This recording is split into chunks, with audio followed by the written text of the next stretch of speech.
Ladies and gentlemen, good evening and welcome to Kini News. Former Premier Dr Mahathir Mohamad wrote a poem-like statement in a blog post today, revealing the name of his new party, which will be set up soon.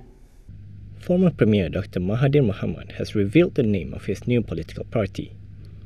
In a blog post today, Mahathir revealed that the party, which would be set up soon, would be named as Pejuang. However, it is learned that this would be the short name in reference to the party.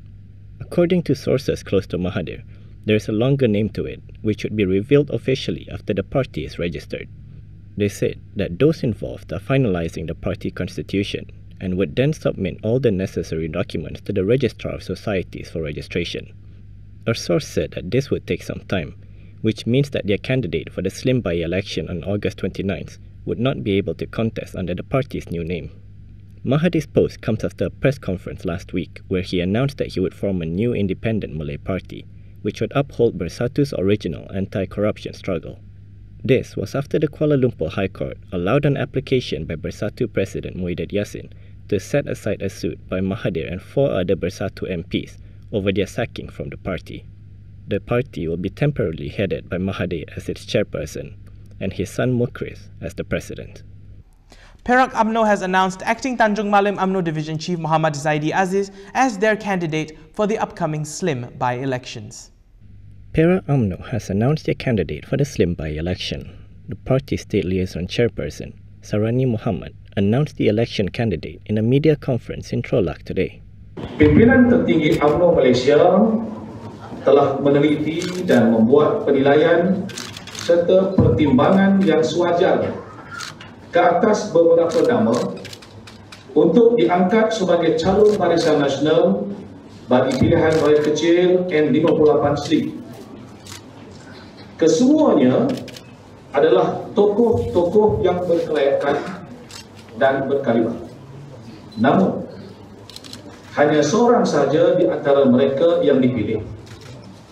Maka dengan lafaz Bismillahirrahmanirrahim, saya bagi pihak pengurusi Barisan Nasional Malaysia dengan ini mengumumkan bahawa calon Barisan Nasional bagi PRA N58 Slim ialah Muhammad Zaidi Aziz.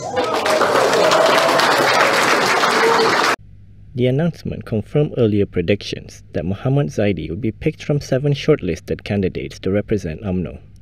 The by-election was called following the demise of incumbent Muhammad Qusairi Abdul Talib on July 15th from a cardiac arrest. It will be held on August 29 with nominations on August 15. During the 14th general election in 2018, Muhammad Qusairi won the seat by defeating Bersatu's Muhammad Amran Ibrahim and passes Muhammad Zulfadli Zainal by a majority of 2,183 votes. Former Prime Minister Najib Abdul Razak said he is thankful that there is no, quote, Najib cluster from the SRC Judgment Day on July 28th. Former Prime Minister Najib Abdul Razak said he is thankful that a COVID-19 cluster did not emerge among his supporters who had gathered at the Kuala Lumpur court complex on July 28th. On the day, thousands, including several MPs, had thronged the court complex ahead of the much-anticipated verdict for Najib's RM42 million SRC International Criminal Trial. Little social distancing was observed, and many were seen without face masks. In a post on Facebook, Najib said that today is exactly 15 days since the High Court's judgment on his SRC case. He said, "This means there was no Najib cluster, because the 14-day incubation period for COVID-19 had passed." Previously, Health Ministry Director General Dr Noor Hisham Abdullah had said that the Health Ministry is monitoring if any COVID-19 cases or clusters will emerge from the large gathering of Najib supporters outside the Kuala Lumpur court complex. Dr Noor Hisham said that any signs of a new virus cluster would manifest within the next 2 weeks as per the COVID-19 incubation period. He had also tweeted his disappointment at the lack of self-control shown by the crowds. In his post, Najib acknowledged the gathering was a mistake and urged people to comply with the rules set out by the Health Ministry to contain the spread of the virus. He said, quote, "Don't repeat the mistake on that day. We need to always observe the standard operating procedures for the good of everyone." Bukit Aman has launched an investigation against Asri Janggut over his claims that many Muslim police and military officers do not perform their daily prayers. Bukit Aman has launched an investigation against the founder of a burger stall chain over his allegation that many Muslim police and military officers do not perform their daily prayers. According to Harian Metro, Criminal Investigation Department Deputy Director Mior Farid Alatrash Wahid said that police have opened an investigation paper on the matter and would summon Muhammad Asri Hamid, who is also known as Asri Janggut, to give a statement this week. This was following police reports that were lodged against him. Yesterday, a 31-second clip featuring Asri showed him making the allegations during a press conference where he said that many police and soldiers were not fulfilling their compulsory religious obligations. His claim has since sparked a hot debate on social media where he was widely criticized. Asri had later issued an apology for the accusations he made and said that he did not have the intention to hurt anyone. Saya Muhammad Asri bin Hamid dengan ini dengan sepenuh hati, dengan rendah diri, dengan sehina-hina memohon maaf kepada seluruh anggota PDRM dan juga ATN di atas kesilapan saya, kejahilan saya, kebodohan saya kerana celupanya mulut saya membuat satu statement mengatakan kebanyakan polis malas solat. Inspector General of Police Abdul Hamid Badar had also commented on the claims today. He said the remarks against PDRM were outrageous and should not have been made. Asri's remarks came days after his Facebook Live video, which alleged that authorities were not acting against illegal gambling dens in Bandar Baru, Sungai Buloh, went viral. Following this, Abdul Hamid had said that a probe had been opened into the gambling case in the district. He said police will not compromise with gambling activities, not only in Sungai Buloh, but in any part of the country. Malaysia has reported 11 new COVID-19 cases, of which 3 of them were transmitted locally. The Health Ministry reported 11 new COVID-19 cases today. In a statement, Health Ministry Director General Dr Nur Hisham Abdullah said that there were 3 local cases and 8 imported cases, which brought the total number to 9,114. The 8 imported cases involved 7 Malaysians and 1 foreigner. And the 3 local transmissions involved 2 Malaysians and 1 foreigner. Dr Nur Hisham said that of the imported cases, 3 of them was from Singapore, 3 from the Philippines, 1 from Australia, and 1 from Japan.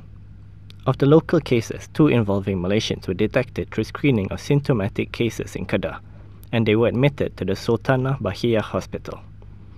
The 3rd local case, a foreigner, was detected from the screening of new detainees at a police station lockup in Tawau, Sabah.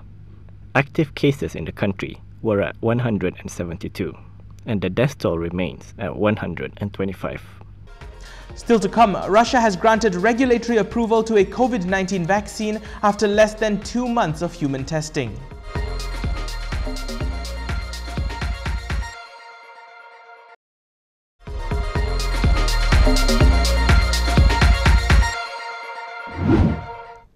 Russian President Vladimir Putin said on Tuesday that Russia had become the first country to grant regulatory approval to a COVID-19 vaccine after less than 2 months of human testing, a move that Moscow has likened to its success in the Cold War-era space race. Russian President Vladimir Putin is saying that his country is now the first in the world to approve a coronavirus vaccine, which is expected to be put into mass production by the end of the year. It hasn't completed clinical trials yet, but the vaccine is being hailed as a Sputnik moment by the country's sovereign wealth fund. In fact, the vaccine is being marked as Sputnik V to foreign markets in reference to the world's first satellite launched by the Soviet Union. The approval by the Health Ministry comes before the start of a larger trial involving thousands of participants, commonly known as a Phase 3 trial.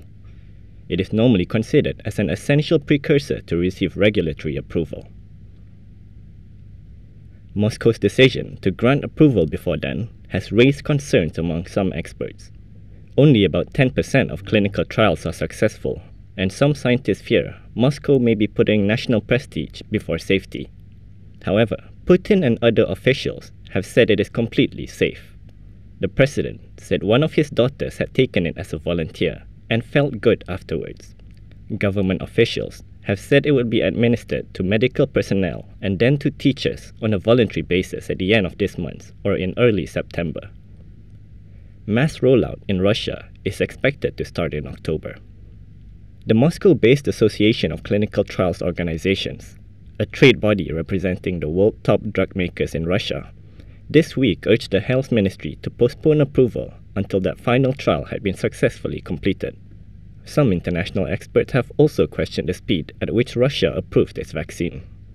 The announcement, after less than 2 months of human testing, prompted alarm amongst global health experts, who said that with no full trial data, the vaccine is hard to trust.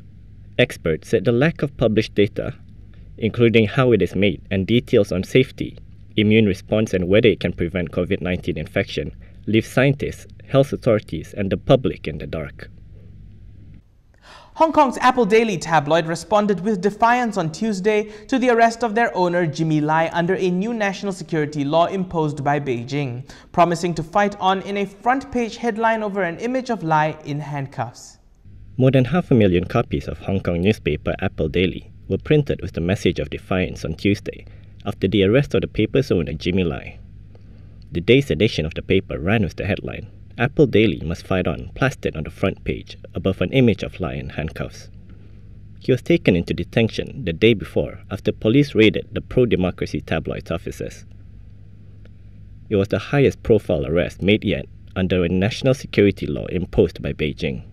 Readers responded by lining up at newsstands across Hong Kong in the early hours of Tuesday morning to get their hands on a copy of the paper. Some vendors even said that they sold out of the newspaper during the morning rush hour. According to the paper's website, more than 500,000 copies were printed, compared with the usual 100,000. The news yesterday makes every youngster want to read Apple Daily. They must read it. Some who don't usually buy newspapers said that they had to buy it. Lai is one of Hong Kong's most prominent democracy activists and a staunch critic of the Communist Party rule in Beijing. Police detained him for suspected collusion with foreign forces after about 200 personnel searched Apple Daily's office and collected boxes of evidence. He was one of 10 people they arrested on Monday, including other Apple Daily executives and 23-year-old Agnes Chow. Chow is one of the former leaders of activist Joshua Wong's Demosisto group, which disbanded before the new law came into force. The arrest comes amid a crackdown on the pro-democracy opposition in Hong Kong that has drawn international criticism and raised fears for freedoms promised by Beijing under a one-country, two-systems formula. What the police did yesterday brutally interfered with the freedom of press. All Hong Kongers with a conscience have to support Hong Kong today and support Apple Daily. International reaction to Lai's arrest came within hours. U.S. Secretary of State Mike Pompeo on Monday called Lai, quote, a patriot who wanted good things for the people of Hong Kong. Britain claimed the arrest was further evidence that the security law was a pretext to silence opposition. Meanwhile, China's embassy in Britain hit back, urging London to stop using freedom of the press as an excuse to discredit the national security law. In mainland China, the Beijing-backed China Daily said in an editorial that Lai's arrest showed the cost of dancing with the enemy. The paper added that justice delayed didn't mean the absence of justice. In the past, Beijing had labeled Lai as a traitor. And that's all we have time for this evening, ladies and gentlemen. For more stories, you can go to KiniTV.com. Don't forget to follow us on Instagram, YouTube, Twitter, and Facebook for the latest news updates. Remember to stay indoors where possible, and don't forget to wash your hands. I'm Daniel Anthony. Thank you for watching, and stay safe, Malaysia.